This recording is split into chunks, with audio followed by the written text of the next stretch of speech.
ஆப்கி அதாலத்தில் film star Feroz Khan மீது உள்ள குற்றச்சாட்டு. இவர் தேவையை விட அதிகமான போல்டான படங்களை எடுக்கிறார். இதை எப்படி சொல்றது? நீங்க தேவையை விட போல்டான படங்களை எடுக்கிறீங்களா, இல்ல ஹீரோயின்ஸை தேவையை விட அதிகமா எக்ஸ்போஸ் பண்ண வைக்கிறீங்களா? எனக்கு ஒரு கவிதை ஞாபகம் வருது ரஜித் சார். अच्छी सूरत भी क्या बुरी शय है जिसने डाली बुरी नजर डाली.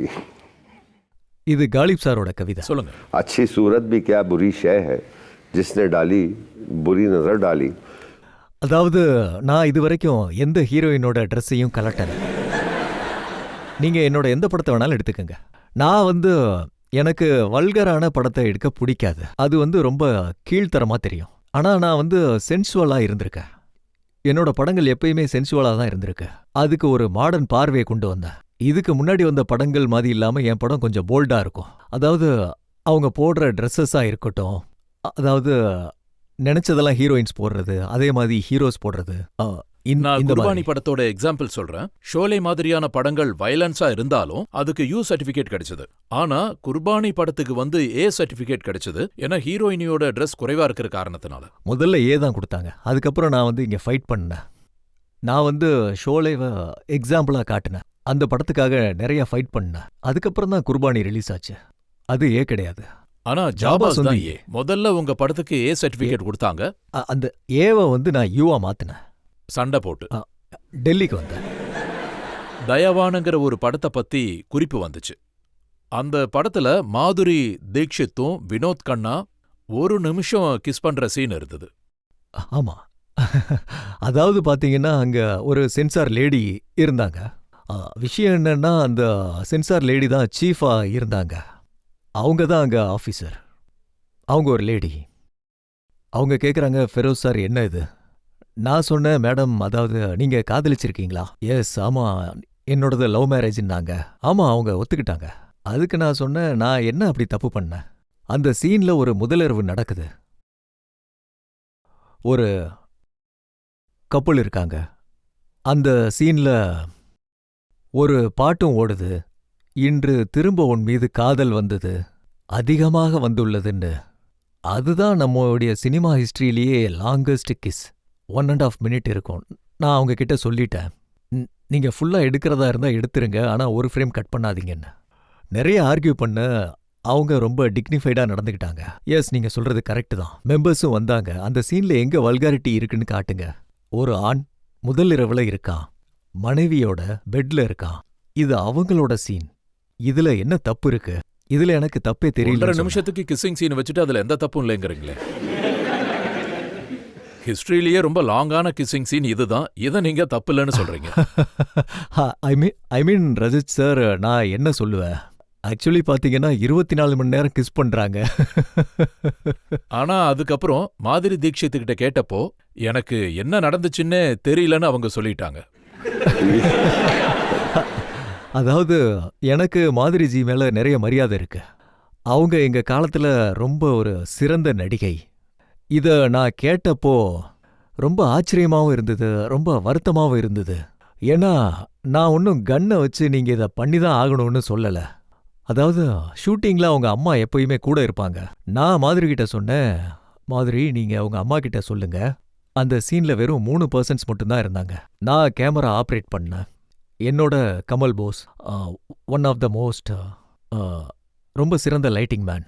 அவரு விமல் ராய் காலத்துல சேர்ந்த கேமராமேன். அந்த டைம்ல அவருக்கு ஒரு 70 வயசு இருக்கும். இருந்தாலும் ஃபிட்டா இருந்தாரு. அந்த டைம்ல நாங்க அப்போ ஒரு 3 பேர் அங்க இருந்தோம்.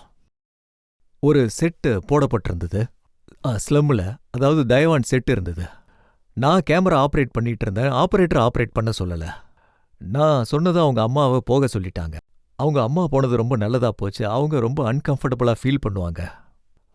ஆனா மாதுரி அப்படி சொன்னது எனக்கு ரொம்ப ஷாக்கா இருந்தது.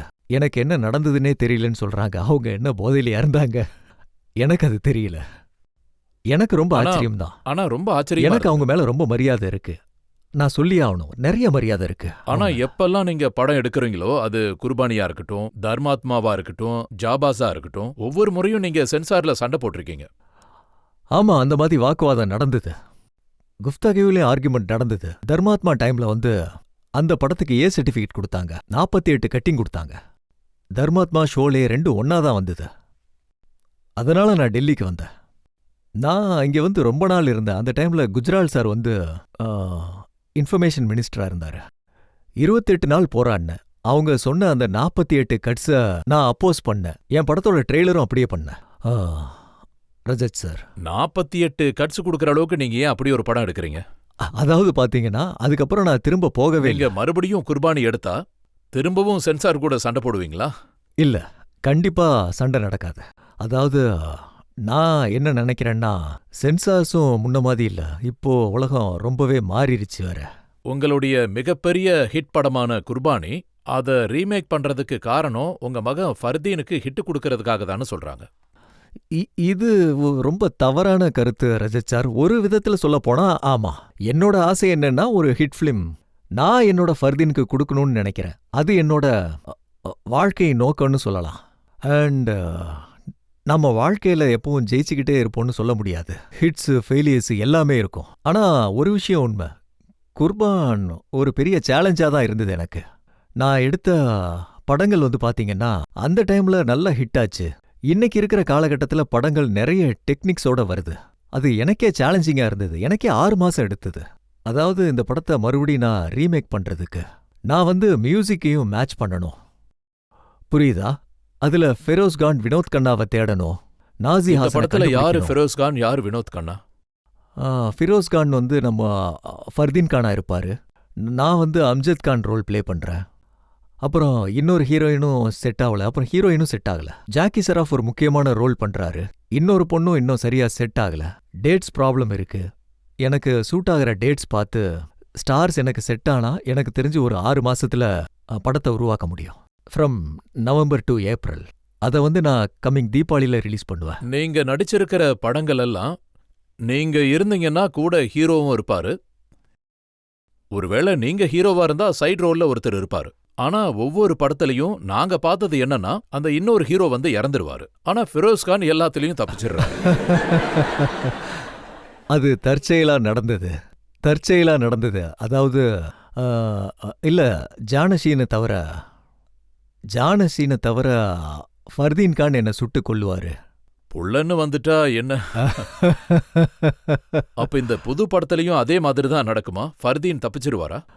அத பத்தி நான் எதுவும் சொல்ல முடியாது. ஏன்னா அதாவது இந்த விஷயத்த நான் ரகசியமா வைக்கணும்னு நினைக்கிறேன். இந்த படம் ரிலீஸ் ஆகிற வரைக்கும் ஆடியன்ஸ் வந்து அதை பார்த்து தெரிஞ்சுக்கிட்டோம். நீங்க கேட்கலாம். நீங்க இந்தியாவுக்காக உண்மையிலே செய்யறது எல்லாமே பாராட்டுக்குரிய விஷயம். அதுக்காக நான் உங்களை மனப்பூர்வமா பாராட்டுறேன். நீங்க ரொம்ப நல்ல கவிதை சொன்னீங்க. அதனால உங்களை பாராட்டி நானும் 2 வரி கவிதை சொல்லலான்னு இருக்கேன். அது मंजिल मिले न मिले इसकी आरजू नहीं, मंजिल की राह में मेरा कारवां तो है. அருமை. நீங்க இதே மாதிரி இன்னும் நிறைய சாதிக்கணும். உங்களோட வாழ்த்துக்கள் சார். சார், இதுக்கு முன்னாடி நீங்க குர்பானி படம் எடுத்தப்போ நான் கேள்விப்பட்டேன், ஒரு புத்தம் புது மெர்சிடிஸ் பென்ஸை நீங்க உடைச்சிருக்கீங்க. உண்மைதான். இப்போ 2வது எடுக்க போற குர்பானில நீங்க எதை உடைக்க போறீங்க? ஃபெராரி. அதையும் தெரிக்க விட போறீங்க. ஆமா, கண்டிப்பா 10 மடங்கு காஸ்ட்லியான கார். मंजिल मंजिल से पूछती है कि कहाँ है मंजिल। हर एक मंजिल पर पहुंचकर सोचता हूँ कि शायद यही है मंजिल। गर मंजिल पर पहुंचता हूँ, दूर से लगता है मंजिल का नज़ारा सुहाना, इसी कश्मकश में है सारा ज़माना। நீங்க உங்க வாழ்க்கையோட அந்த ரகசியத்தை சொல்லுங்க. அதை வச்சுதான் நீங்க இவ்வளவு அழகா, ஸ்மார்ட்டா, யங்கா இருக்கீங்க.